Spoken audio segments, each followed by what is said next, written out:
Ito nga pala mga boss, yung aking DIY sa akin pong owner 4K.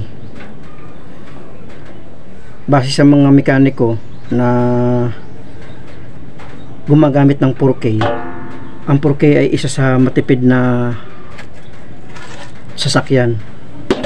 Kaya lang nagulat lamang ako dahil nung magka-owner ako, parang gusto ko nang ibenta dahil yung aking kinargang 1,000 pesos ay itinakbo ko lang ng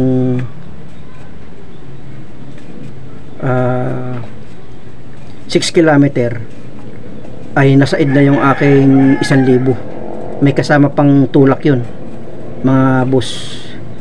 Kaya ang ginawa ko, nag-research ako sa YouTube ng mga pamamaraan kung paano titipid yung ating owner na talagang old model na Toyota. Base sa mga na-research ko,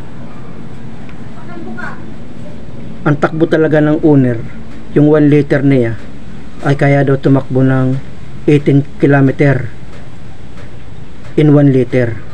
Kaya yun ang aking pilit na kinukuha. Kaya ang ginawa ko, dahil sa may kalumaan na yung aking owner na nakuha, yung karburador niya ay halos hindi ko na kayang pihitin yung mga jettings niya. Hindi ko na rin kayang i-adjust yung ibang mga settings dahil na-stuck na ng matagal. Kaya nag-decide ako na bumili ng bagong carb na ang binili ko ay 3K, 4K carb. Doon nung mailagay ko yun, talagang gumanda ang takbo ng aking owner. Yung aking 1 liter ay hindi pa kayang ubusin yung 6 kilometer ko. Kaya isa pa sa idea ko na nakita base sa mga na-research ko, isa sa nagpapatipid din pala ay ito. Kaya ang ginawa ko, binaklas ko yung head, kinarwas ko siya, tinutok ko dito yung karwas, yung butas ng aking tubig na nasirit, tinutok ko dito. Lumabas dito mga boss yung maraming langis na buo-buo dito at saka dito, napakarami. Kaya pala nung makuha ko ito, sa halip na pahigop ay patulak, pabuga. Itong dalawang ito parehas na buga. Kaya pala barado na sa loob dito. Ito, barado na siya. Kaya nung aking kinarwas siya, tinutok ko dito, luminis na siya. Yan, tanggal na yung lahat ng mga dumi dyan. Tanggal na lahat ng mga dumi. Kaya ngayon sasabunin ko na siya gamit yung Scotch Brite saka yung steel wool, saka tong tubig. Yan, nilinisin ko na siya. Tapos ito lang yung aking sabon. Tutuyuin ko na lang ito mamaya. Yan, tutuyuin ko, lilihahin ko para lalong mas gumanda. Kaya i-reveal ko sa inyo pagka nakumpleto ko ng mapatipid yung aking owner type Jeep na 4K na matipid na. Kaya ito, gagawin na natin.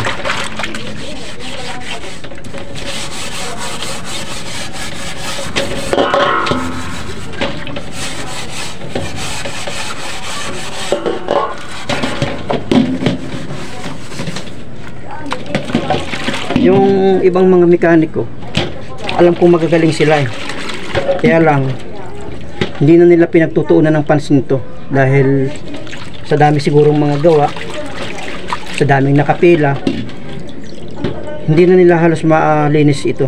Ang ginagawa lang nila, mag-timing, magtuno. At isa sa natutunan ko dito mga boss, ako na nagtatiming ng aking owner. Marunong na rin ako mag 0 degree at saka 8 degrees before top dead center. Marunong na rin akong gawin yun mga boss. Ang gusto ko pa rin matutunan kung paano mag-tune up. Pero sa tingin ko hindi pa naman siya tune upin dahil wala namang kalansing yung kanyang ibabaw. Pero ito lang napansin ko, napakadumi. Halos sabi ng ibang mga mekaniko, ito daw yung pinakang ilong ng ating makina. Kaya pag madumi ito, ay hindi rin halos nakakahinga yung ating makina. Kaya sinubukan kong gawin, kaya malalaman ko mamaya pag nagawa ko na lahat dito.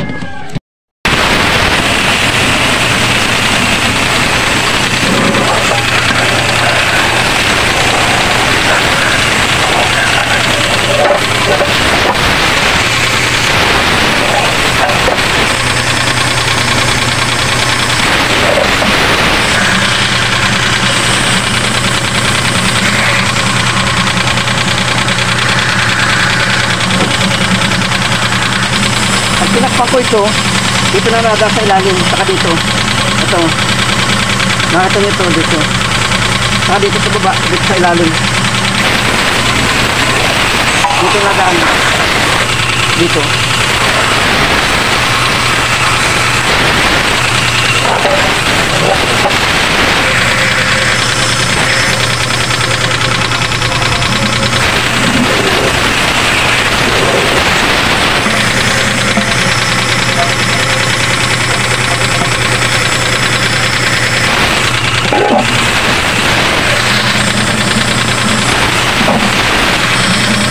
Dito na daan.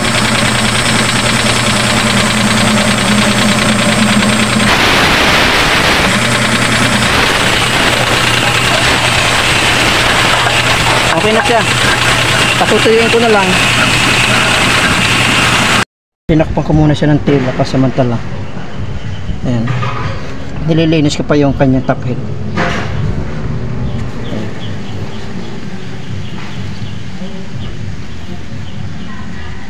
Ito naman yung dito naman nakakabit yung PCB valve.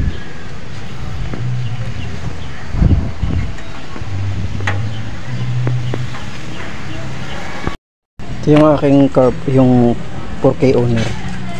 Ito yung mga napalitan ko na battery, diamond na dry coil, tapos itong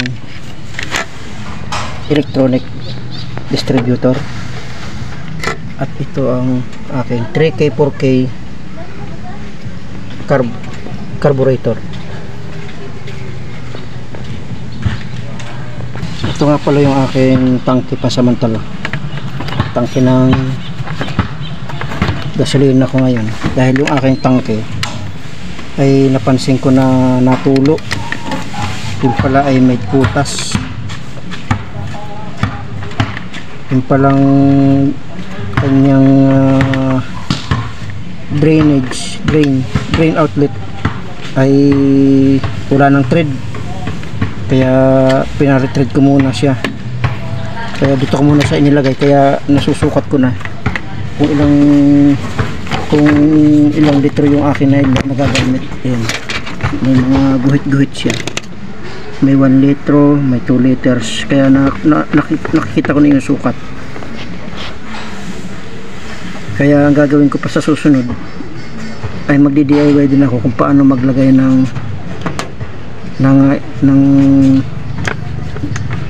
para masukat yung laman ng gasolina. Ito yung aking PCB pala, bababit ko sa gasolina muna. Naspihan ko na rin siya ng tubig, nalapas na naman yung tubig at saka nauga na siya.